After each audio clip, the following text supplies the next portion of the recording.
Well,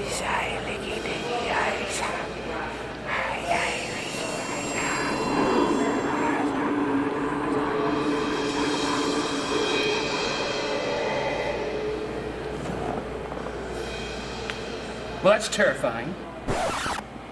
Oh yeah, I know, right? It's terrible. What are you talking about? They're out of Swedish fish.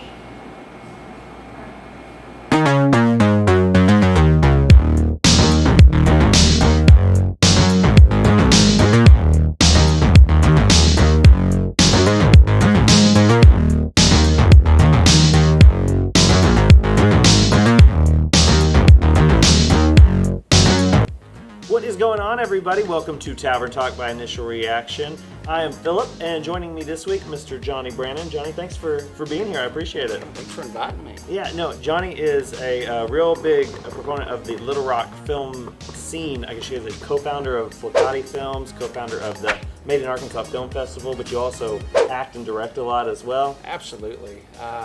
Acting's more my passion, I guess. Yeah. But filmmaking's fun. It's a lot of fun. And most recently, we just did the 48-hour film project. Yeah, that's right. Yeah. Last couple weekends. This time it wasn't with Flokati Films. Still, the same Flokati vibe, but it was Motherboard Entertainment. Okay. Yeah. But yeah, no, I've heard a lot about the 48-hour film festival. Never participated myself. It sounds really intense, but a good time. Absolutely, it's pretty insane. And I was away from it for the last couple of years, and the best thing about it is getting with your friends that creating something within 48 hours. What can you do? If you have any issues, can you troubleshoot? Anything like that. It's really cool. It's a lot of fun. Yeah, you have to work through it regardless, I imagine. But absolutely. No, well, again, thank you for being here. This week we are talking about the adaptation of Scary Stories to Tell in the Dark. This is, of course, produced by Guillermo Del Toro. Oscar-winning director, but this is kind of up his alley as far as what he likes to, put his hands in as far as those practical makeup effects. I mean, if you've seen Pan's Labyrinth, or the Hellboy movies, kind of the practical makeup and just the extent he likes to go through to get that authenticity with these outlandish creatures. And so that made me very excited for that. He didn't direct this one. It was directed by Andre Overdahl. Sorry if I'm mispronouncing that. He did Troll Hunter and a little movie a couple years ago called The Autopsy of Jane Doe. Just pretty solid, check it out. I think it's like 80 minutes. But anyway, getting past all that, this is based on a book. Alvin Schwartz, I'm sure if you're of a certain age, this book scared the bejesus out of you when you were in elementary school and you wondered why this was in your library at all. But do you have any connection to this? Was there any kind of context going into this movie? When I heard that they, last year or two, they were talking about, adapting this into a feature film, I honestly hadn't heard of it. And I'm a big horror fan, from the 80s, 70s and 80s actually. I grew up, I'm a little older, so grew up in that era and got to see a lot of those films in the theater. And, this one slipped past me, and I don't know how I missed it, but when I heard about it, I got very intrigued. And usually there's like one or two movies a year that I get really intrigued. Okay. When Blair Witch came out, I got obsessed with it. When it came out, I was really curious because I love the original miniseries. Of course, we're not talking about it, but just to say that I get intrigued by films like this once a year, and I was very intrigued by Scary Stories, so I went ahead and bought the books. Okay, nice. And the one that I have actually has this scary face on front of it, so it's like right there on the front of the book. Yeah. But no, I'll be honest again, I haven't had time to read them. No, I was going to say, I haven't either, not recently. I think I read them in elementary school, but if I did, they, either I didn't get far enough into it to remember it because it scared me so much, or I heard so much scary stuff about it from friends that I was just like, no thanks. But I definitely remember the artwork in it, and I was really excited about seeing that artwork being brought to life. But no, as a horror fan, what did you think? The movie itself was pretty fantastic. I'm a skeptic on these horror films that's been released maybe the last 10 years or so, 5 years definitely. I grew up with the grit of the 70s and the 80s and how gritty they were and how there was like hardly any type of comic relief. Okay. And so, and they had moved at a slower pace, had a little bit more character development. Right. I love things like that. These days, it seems like it's the cell phone generation. I hate to say it like that, but it's like, I know that, and you can look on my Facebook page, because whenever I go see a film and there's somebody either kicking my seat or texting, I will get on Facebook after the film and let everybody know it. Yeah. Unfortunately, it happens a lot to me, except for tonight. Right. We were all right. But, good. But no, going back to this right here, it didn't feel like that, that type of film that I was kind of dreading. Of course, you hear PG-13.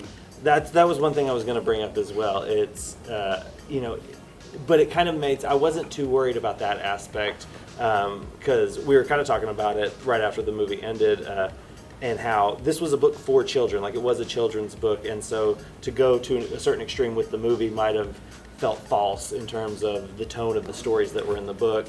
What I was more concerned about was this is a collection of short stories, and how they were going to build this into a single through line narrative that made sense and didn't feel jumbled or didn't feel like just that it was rambling in certain spots. And that part I was really pleasantly surprised about, because it did have a cohesive factor to it, that where it built in each of these kind of like big bads, as you might call them, but they felt they felt like they were necessary. It didn't feel like they were forced. Whereas, it could have very well felt just like we need to throw as much at it as possible. I totally agree. It felt pretty natural, and I thought the ones that they used in the film were pretty effective. Yeah. I think here the Herald was really good. I liked Herald. I think the jangling. Yeah. I think that was probably my favorite. Really.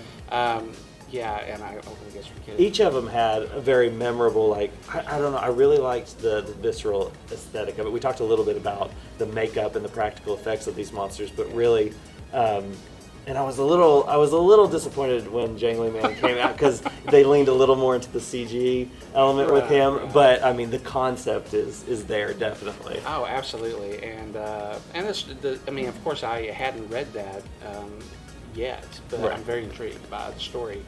And like you brought up earlier about the art and everything like that. I was really curious on how close to the film or to the book they're going to keep it with the art and whatnot, and because everybody talks about the art being like the thing that really gets, they remember that. Yeah, that's the thing that sticks with you. I mean, the imagery of it is very, very frightening, especially if you're younger. But another thing I did like about the setting of it all was it is set in 1968. It does follow these kind of archetypes of group of kids. You've got the cool kid, you've got the dorky kid, the comic relief, and then you've got kind of this nerdy girl who's a writer, and they kind of follow the constructs of they're getting haunted by something, they go do the research and find out the mythology behind it, and then how to outsmart it, and so it follows these things that we've seen countless times before. The walkie-talkies are in there, the bikes are there, all those things that have kind of come up recently, whether it be It or Stranger Things or any of those kind of movies that are capturing that kind of 80s, 70s nostalgia type bits. That's all here, but I going to the individual monsters and these going to the short story sources, I think really enhanced the overall narrative of it. I agree, and there was moments where it could have been a little. I mean, it's easy for Hollywood to bump it up and throw in some crazy jump scares, but there wasn't any of this. I mean, maybe a couple, but and I can't stand jump scares. The quieter. And the cuts, back and forth. That's what I like. I'm a fan of. And they had a few of those in there. But going back to what you said about the time, the period of this, I thought it was a really good idea. It made sense with some of the storyline of what was going on during that era. Of course, you got Richard Nixon, you got a little bit of racism in there, and other things that they kind of touched up on. So it kind of felt, because, I mean, given, like, what does somebody from the 68 look like? Right. Some of them, the hairdo maybe didn't really work as well. They could I was going to ask, as an actor, what did you think? Because it's largely a cast of young kids. It was, and I thought some of the, what was it, like production design maybe? Yeah. It could have used a little bit of work, but I'm not going to hold that against it. But, you know, what was it you just mentioned a second ago? There was something you said. I really did like the just the vibe of the overall, Yeah. the way it was stylized to not necessarily look like a film that was made in the 60s, but how it captured the air of the, you know, just of that time period. Yes. I thought the colors and the color palette of it, you know, the cars, Yes. you know, even just like the high school when the girl with what's the pimple? Oh yeah, segment called the red spot. The red spot, yeah. Is that right? And yeah, that whole thing, like the bathroom and the hallways in the high school, like all of that was really well done. But no, I was pleasantly surprised by this. It like you said, it didn't have many it had jump scares, but it didn't rely on them for the creep factor. Yeah, I totally agree, and I thought the character development was really well. They did that really well. Yeah. They didn't really push anything or rush anything.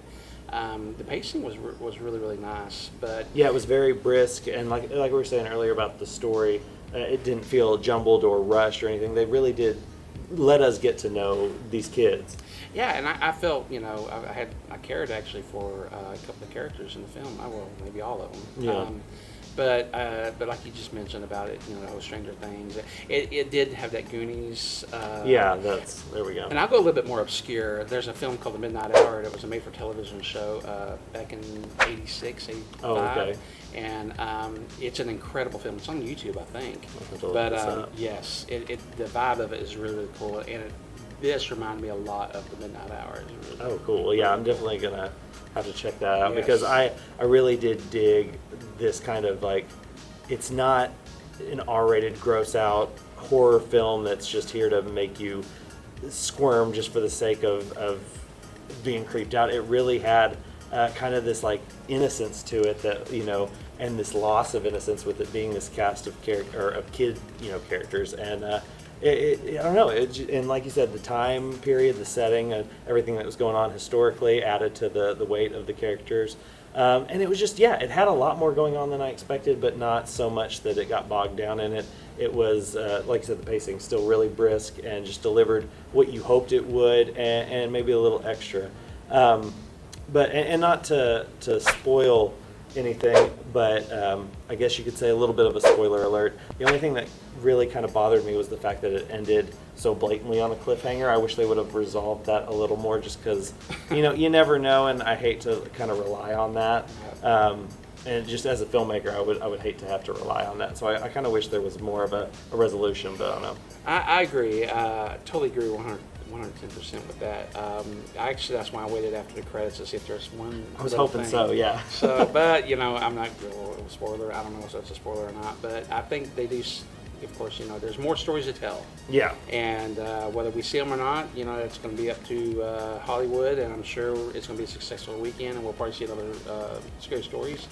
So, yeah, I mean, I'm sure that I'm curious what they're going to do next, I guess. No, I hope there are more, and hope, you know, we get to see how they develop these a little further, and maybe just, I don't know. I don't know what they'll do, but I really do want to see more. And in saying that, here at Tavern Talk, we do out of 5 stars. So out of 5 stars, what would you give Scary Stories to Tell in the Dark? Man, and of course, this is my initial reaction. Yes, yeah. We just saw this, just got out, so I'll give it 4 stars as of Yeah. now. As of now, I'll probably come see it again, of course. Yeah. And, but I'll give it 4 solid stars, and I would definitely recommend it. yeah. I'm right there. I'm going to go a little bit below. I'm going to go 3.5. I really liked it, but there were just I don't know.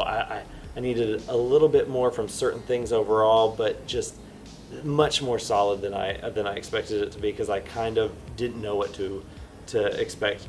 production quality wise, acting wise, I didn't really know what to expect, but it delivered more times than it didn't, even though it did rely on a lot of the tropes we've seen before as far as these scary movies go. But no, so 3.5 for me, 4 for Johnnie. Definitely a recommend, definitely a good one to see with a crowd on the big screen in a dark theater. And if you're looking for a theater to do that at, definitely check out Movie Tavern.